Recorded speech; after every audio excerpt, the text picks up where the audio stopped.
रुकिए, अगर आप भी 2026 में 12th क्लास का यानी इंटरमीडिएट का एग्जाम देने वाले हैं तो यह वीडियो आप लोगों के लिए बहुत ही इंपॉर्टेंट है, क्योंकि इस वीडियो में हम लोग जियोग्राफी यानी भूगोल का 30 वैसे ऑब्जेक्टिव क्वेश्चन लेकर आए हैं जो कि इस बार 2026 में 100% आपके एग्जाम में पूछे जाने वाले प्रश्न है। जो बच्चा इस 30 में से समझो 22 क्वेश्चन या 25 क्वेश्चन सही कर देगा, समझिए एग्जाम में उसको टॉप करने से कोई नहीं रोक सकता है। तो इस क्लास को लास्ट तक देखिएगा और लास्ट में जरूर बताइएगा कितना आप लोग सही बना पाते हैं। तो चलिए क्वेश्चन को स्टार्ट करते हैं। पहला क्वेश्चन देखिए, करे प्रवास का एक उदाहरण कौन सा है, कमेंट करिए। पहला का आंसर देखते हैं किन किन बच्चों का आंसर आता है।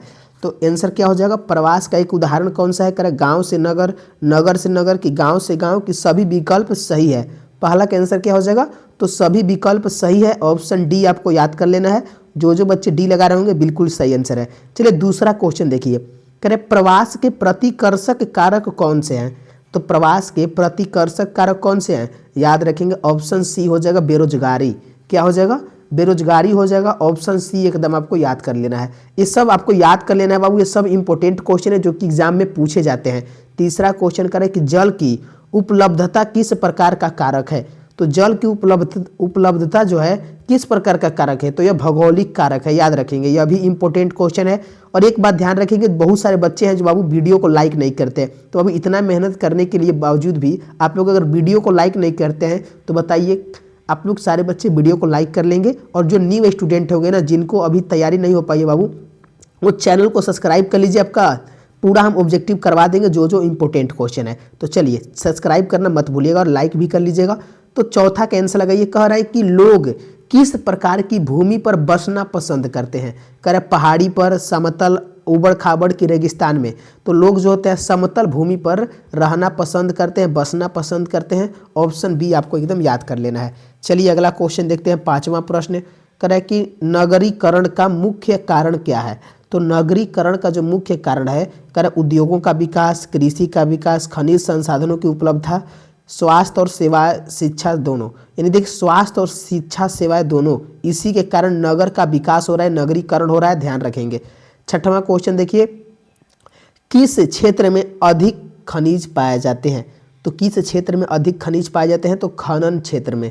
किस क्षेत्र में, खनन क्षेत्र में। ऑप्शन ए सही हो जाएगा। यह भी मोस्ट VVI क्वेश्चन है, ध्यान रखेंगे। और आप लोग 30 में से कितना सही बनाते हैं लास्ट में आपको बताना है। सातवां क्वेश्चन देखिए, कह रहा है कि जनांकीय संक्रमण सिद्धांत किसके लिए उपयोगी है। तो जनांकीय संक्रमण सिद्धांत जो है यह जनसंख्या वृद्धि के अध्ययन के लिए, किसके लिए, जनसंख्या वृद्धि के अध्ययन के लिए उपयोगी है। ऑप्शन ए आपको याद कर लेना है। नेक्स्ट क्वेश्चन चलते हैं। आठवां प्रश्न कराए कि जनांकीय संक्रमण की प्रथम अवस्था में जनसंख्या वृद्धि दर कैसी होती है। तो जनसंख्या वृद्धि दर जो है कैसी होती है, तो धीमी होती है। ऑप्शन बी एकदम आपको याद कर लेना है। जिन जिन बच्चों का बी आ रहा है बिल्कुल सही आंसर है।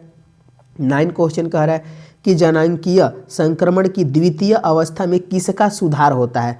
तो किसका सुधार होता है, कह रहा है स्वास्थ्य संबंधित दशाओं का, शिक्षा का, कृषि का कि उद्योग का।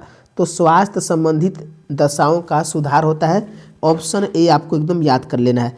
10 क्वेश्चन तक आ चुके हैं, 10 कैंसिल लगाइए। करें कि जनसंख्या वृद्धि के कारण कौन सी समस्याएं उत्पन्न होती है। देखिए जनसंख्या वृद्धि के कारण कौन सा समस्या उत्पन्न होता है, तो देखिए प्रदूषण भी होता है, रोजगार की कमी भी होता है, संसाधनों पर दबाव भी होता है, यानी सभी विकल्प हो जाएगा। ऑप्शन डी आपको याद कर लेना है। तो 10 क्वेश्चन करा दिए, 10 में से कितना सही बताएं बताइए तो आप लोग, और कमेंट करिए बाबू, इससे आप ही का क्वेश्चन याद होता चलेगा। 11 क्वेश्चन करें कि मानव भूगोल किसका अध्ययन है। तो मानव भूगोल जो है ना किसका अध्ययन है, तो याद रखेंगे प्राकृतिक और मानव के संबंधों का।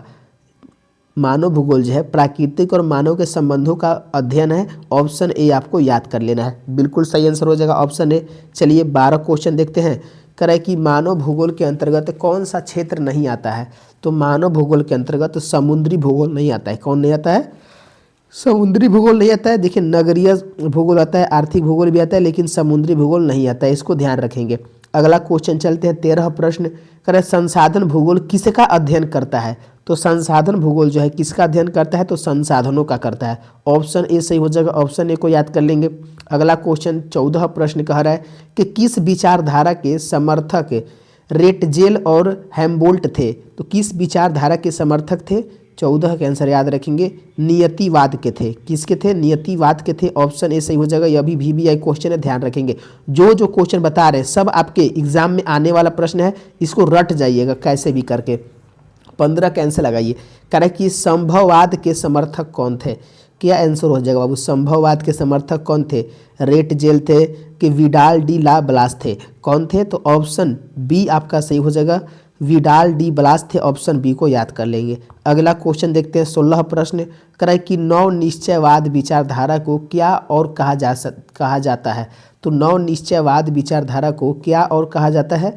16 के आंसर याद रखेंगे, रुको और जाओ निश्चयवाद। क्या कहता है? रुको और जाओ निश्चयवाद कहा जाता है। ऑप्शन सी सही हो जाएगा। ऑप्शन सी को याद कर लेंगे। अगला क्वेश्चन 17 के आंसर लगाइए। करें कि प्रारंभिक मानव किसके अनुसार जीवन व्यतीत करता है? तो प्रारंभिक मानव जो है किसके अनुसार जीवन व्यतीत करता है? प्रकृति के अनुसार। किसके अनुसार? प्रकृति के अनुसार करता है। ऑप्शन ए आपका सही हो जाएगा। ऑप्शन ए को ध्यान रखेंगे। चलिए 18 क्वेश्चन देखिए जो कि मोस्ट इंपोर्टेंट है कि मानव ने आग की खोज में किसका प्रयोग किया है? तो जो मानव ने आग की खोज में किसका प्रयोग किया है? तो घर्षण और उष्मा का। किसका? घर्षण और उष्मा का प्रयोग किया है। ऑप्शन ए सही हो जाएगा। ये सब इंपॉर्टेंट क्वेश्चन है, भूगोल का ध्यान रखेंगे। एक एक क्वेश्चन को कैसे भी करके याद करिएगा और क्लास को लास्ट तक देखेंगे बाबू। 19 के आंसर लगे कि विद्यमान समय में मानव किस पर निर्भर रहता था? तो विद्यमान समय में जो मानव है वह प्रौद्योगिकी पर, किस पर? प्रौद्योगिकी पर निर्भर रहता था। ऑप्शन ए सही हो जाएगा। और देखिए बाबू अभी तक आप लोगों ने लाइक नहीं किया है, कम से कम लाइक तो कर लीजिए और चैनल को सब्सक्राइब कर लीजिए ताकि रोज क्लास मिलता रहे। ये जितने भी क्वेश्चन करा रहे हैं अगर समझ में आ रहा है तो बाबू ये सभी इंपॉर्टेंट है। 20 का आंसर लगाइए कि विडाल डी ला ब्लास के अनुसार मनुष्य ने किसे विकसित किया है? क्या आंसर हो जाएगा? तो प्रौद्योगिकी को विकसित किया है। ऑप्शन ए आपका बिल्कुल सही हो जाएगा। ऑप्शन ए को याद कर लेंगे। अगला क्वेश्चन 21 क्वेश्चन कह रहा है कि मानव विकास क्या है? यह भी VBI क्वेश्चन है। तो मानव विकास क्या है? विकल्पों में कमी है, विकल्पों में वृद्धि है, संसाधनों का ह्रास है कि आर्थिक गिरावट है? तो मानव विकास जो है याद रखेंगे विकल्पों में वृद्धि है। ऑप्शन बी आपका सही हो जाएगा। ऑप्शन बी को याद कर लेंगे। 22 क्वेश्चन कह रहा है कि मानव विकास का केंद्र बिंदु क्या है? मानव विकास का जो केंद्र बिंदु है शिक्षा नहीं है। क्या हो जाएगा? 22 के आंसर लगाइए।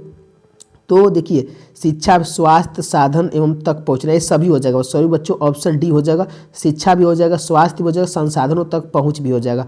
23 के आंसर लगाइए कि विकास का अर्थ क्या है? मात्रात्मक परिवर्तन। 23 का आंसर क्या हो जाएगा कि गुणात्मक परिवर्तन। देखिए विकास का जो अर्थ होता है गुणात्मक परिवर्तन होता है, यानी गुणों का परिवर्तन। ऑप्शन बी सही हो जाएगा, ध्यान रखेंगे। अगला क्वेश्चन देखिए 24 क्वेश्चन कि वृद्धि का अर्थ क्या है? वृद्धि का जो अर्थ होता है मात्रात्मक परिवर्तन है, तो जो मात्रा में परिवर्तन हो उसे वृद्धि कहा जाता है। यानी ऑप्शन ए आपका सही हो जाएगा। ऑप्शन ए को याद कर लेंगे। ये सब इंपॉर्टेंट क्वेश्चन है, इसको याद कर लीजिएगा। चलिए ज़्यादा क्वेश्चन नहीं है, मात्र 5 क्वेश्चन और बचा हुआ है, तो उसके बाद लास्ट में बताइएगा आप लोग का कितना सही हुआ है। 25 क्वेश्चन करें कि सार्थक जीवन का क्या उद्देश्य होता है? सार्थक जीवन का जो उद्देश्य होता है स्वास्थ्य और समाज में से जुड़ाव। क्या होता है? स्वास्थ्य और समाज से जुड़ाव होता है। ऑप्शन बी आपका सही हो जाएगा। ऑप्शन बी को याद कर लेंगे। 26 क्वेश्चन करें कि मानव विकास के कितने स्तंभ होते हैं? तो मानव विकास के कितने स्तंभ होते हैं? 2 होते हैं, 3 होते हैं, 4 होते हैं कि 5 होते हैं? क्या आंसर हो जाएगा? 26 का आंसर याद रखेंगे 4 होते हैं। मानव विकास के कितने स्तंभ होते हैं? 4 होते हैं। ऑप्शन सी आपको एकदम याद कर लेना है। अगला क्वेश्चन देखिए 27 क्वेश्चन करें कि मानव विकास के कौन सा स्तंभ संसाधनों के सतत उपयोग को दर्शाता है? 27 के आंसर लगाइए। तो 27 के आंसर हो जाएगा ऑप्शन बी हो जाएगा, सतत पोषणीयता। जो बच्चे ऑप्शन बी लगा रहे हैं बिल्कुल सही आंसर हो जाएगा। ऑप्शन बी को याद कर लेंगे। अगला क्वेश्चन 28 के आंसर करें कि शक्तिकरण किसका शक्तिकरण करता है? तो शक्तिकरण जो है किसका शक्तिकरण करता है? तो यह बाबू देखिए केवल आर्थिक रूप से पिछड़ों का कि केवल सामाजिक रूप से पिछड़ों का कि आर्थिक और सामाजिक पिछड़ों का, दोनों का? तो यह दोनों का करता है। ऑप्शन सी आपका सही हो जाएगा, इसको ध्यान रखेंगे। 29 क्वेश्चन देखिए कि विकास में उत्पादकता किसके संदर्भ में महत्वपूर्ण है? तो 29 का याद रखेंगे मानव श्रम में। किसके लिए? मानव श्रम में। ऑप्शन ए सही हो जाएगा। चलिए लास्ट क्वेश्चन है 30 का आंसर लगाइए कि मानव विकास में आय उपागम में किस पर ध्यान दिया जाता है? तो मानव विकास के आय उपागम में किस पर ध्यान दिया जाता है? तो आय का स्तर पर ध्यान दिया जाता है। ऑप्शन ए सही हो जाएगा। तो फाइनली 30 क्वेश्चन करा दिए आप लोग। 30 में कितना सही बनाया आप लोग सारे बच्चे कमेंट में जरूर बताइएगा, ईमानदारी से बताइएगा। और देखिए जो बच्चे अभी तक लाइक नहीं किए आप लोग लाइक कर लेंगे और चैनल को सब्सक्राइब जरूर कर लेंगे और दोस्तों को तो शेयर जरूर कर दिएगा ताकि वो भी जरूर पता कर सके कि उसका कितना सही हो रहा है। तो मिलते हैं अगले क्लास में। धन्यवाद दोस्तों। जय हिंद दोस्तों।